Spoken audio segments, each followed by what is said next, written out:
नमस्कार, मैं हूं अमित कुमार। अक्सर देखा जाता है कि जब कोई भी योजना बनता है ना, तो उस योजना को जो बनाने वाले लोग होते हैं उस योजना को बहुत अच्छी तरह से बनाते हैं ताकि ज़मीन पर सभी व्यक्तियों को इसका लाभ मिल सके। लेकिन उस योजना को लागू करने वाले जो लोग होते हैं उनके पास कभी काल दक्षता नहीं होता, योग्यता नहीं होता, जिसके कारण ज़मीन पे उस योजना का जिस प्रकार से असर होना चाहिए उस प्रकार से असर नहीं हो पाता। ठीक इसी प्रकार से धर्म के मामले में भी है। धर्म तो ठीक है, सही है, धार्मिक मूल्य जो है, जो वेद वेदांत है या जो भी धार्मिक चीजें हैं वो सब सही है, लेकिन कभी काल धर्म के नाम पर कुछ ऐसे छद्म भेषधारी, ऐसे बहरूपिया आ जाते हैं और ऐसे अयोग लोग आ जाते हैं जिनके पास धर्म को जमीन पर लागू करने की दक्षता नहीं होता। इसीलिए धर्म के बारे में गलत अवधारणा जमीन पर लोगों के बीच में बनती है, जिसके कारण लोग आज अपने ही धर्म के विषय में प्रश्न उठाते हैं, अपने ही धर्म पे प्रश्न खड़ा करते हैं, रामचरितमानस पे प्रश्न खड़ा करते हैं और भगवान राम के मंदिर पे प्रश्न खड़ा करते हैं। कई लोग तो भगवान राम पर भी प्रश्न खड़ा कर देते हैं। इस सब के अगर केंद्र में देखेंगे तो इनके केंद्र में आपको नजर आएगा धार्मिक अज्ञानता। और ऐसे धार्मिक अज्ञानता के लिए दोषी आप वैसे छद्म भेषधारी, वैसे बहरूपिया संतों को भी ठहराइए जो धर्म को समाज के बीच में धर्म के सही मूल्यों को पहुंचने ही नहीं दिया और धर्म को व्यापार बना दिया, जो धर्म के जरिए एक गलत अवधारणा समाज के बीच में प्रस्तुत किया और खास करके धर्म के नाम पर ऐसे कुकृत किए जिससे आज हिंदू धर्म के बारे में लोगों के बीच में एक गलत अवधारणा तैयार हो गया है। ऐसे में आता है आसाराम बापू जैसे संत और इनके जैसे जो तमाम जो संत हैं उनका नाम आता है। अभी आसाराम से जुड़ी हुई एक खबर आई। आसाराम बापू को 81 वर्ष के उम्र में कोर्ट ने एक 22 वर्ष पुराने दुष्कर्म के मामले में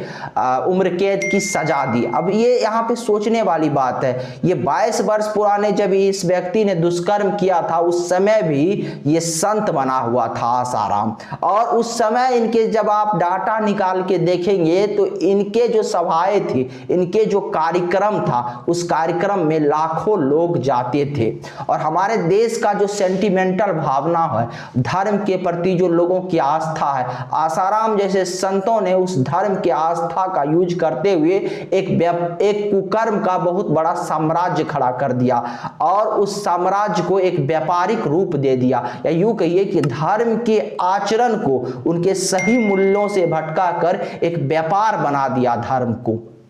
और ऐसे संत अपने बड़े बड़े गाड़ी, बड़े बड़े चमक धमक के आगे लोगों को अट्रैक्ट कर लेते हैं और धर्म का गलत व्याख्यान कर देते हैं और धर्म की सही जानकारी लोगों तक नहीं पहुंचने देते हैं। हो तो ये भी सकता है कि ऐसे कई लोग भविष्य में अपने आप को आसाराम जैसे लोग स्वयंभू ईश्वर भी मान बैठे और स्वयंभू ईश्वर घोषित कर दे और ये कहे कि मैं ही ईश्वर हूं, मैं ही सब कुछ हूं। इसीलिए आज हिंदू समाज को ऐसे संतों के प्रति सतर्क होने की आवश्यकता है। अक्सर देखा जाता है अपने समाज में जो धर्म के बाहर से जो हिंदू धर्म, सनातन धर्म पे जो लोग आक्रमण करते हैं, जो लोग धर्मांतरण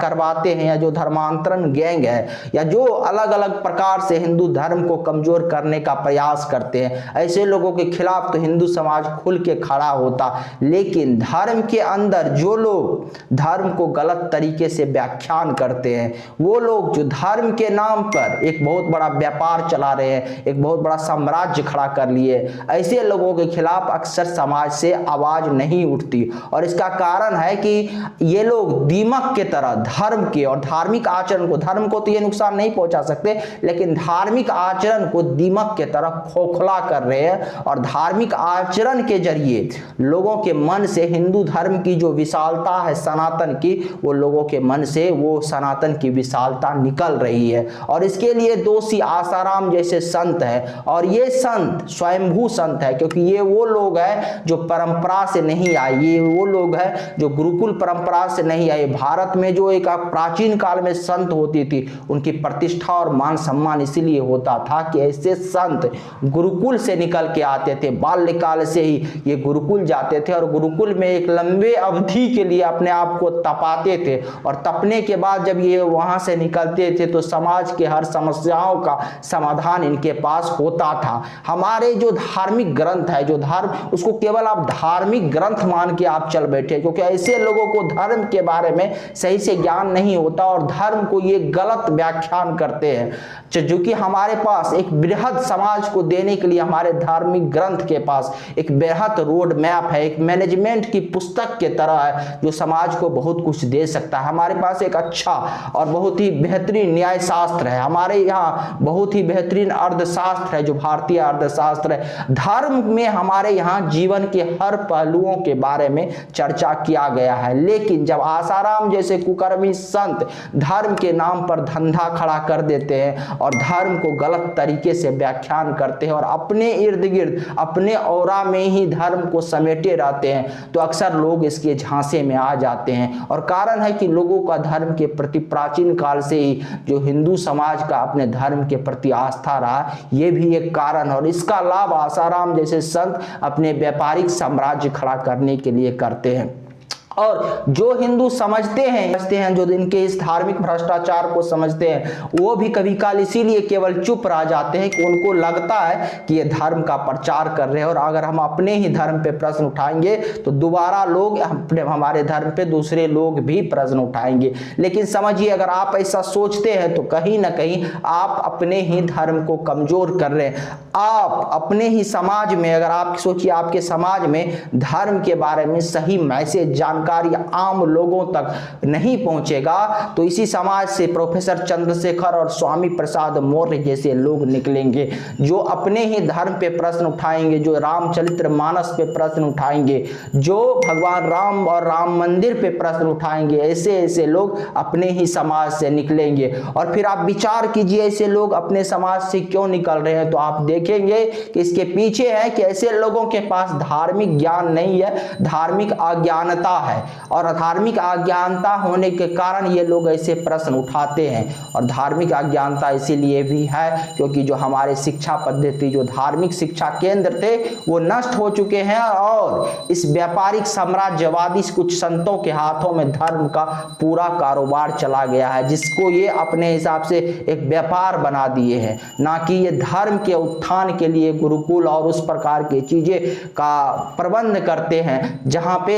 आम लोगों तक धार्मिक ज्ञान सही रूप में पहुंचे और बच्चों में जन्म के साथ ही उस प्रकार का बीजारोपण हो कि जब वो बड़ा हो तो उनके पास धर्म के बारे में सही नॉलेज हो, और भविष्य में कोई स्वामी प्रसाद मौर्य, प्रोफेसर चंद्रशेखर जैसे लोग तैयार ना हो सके।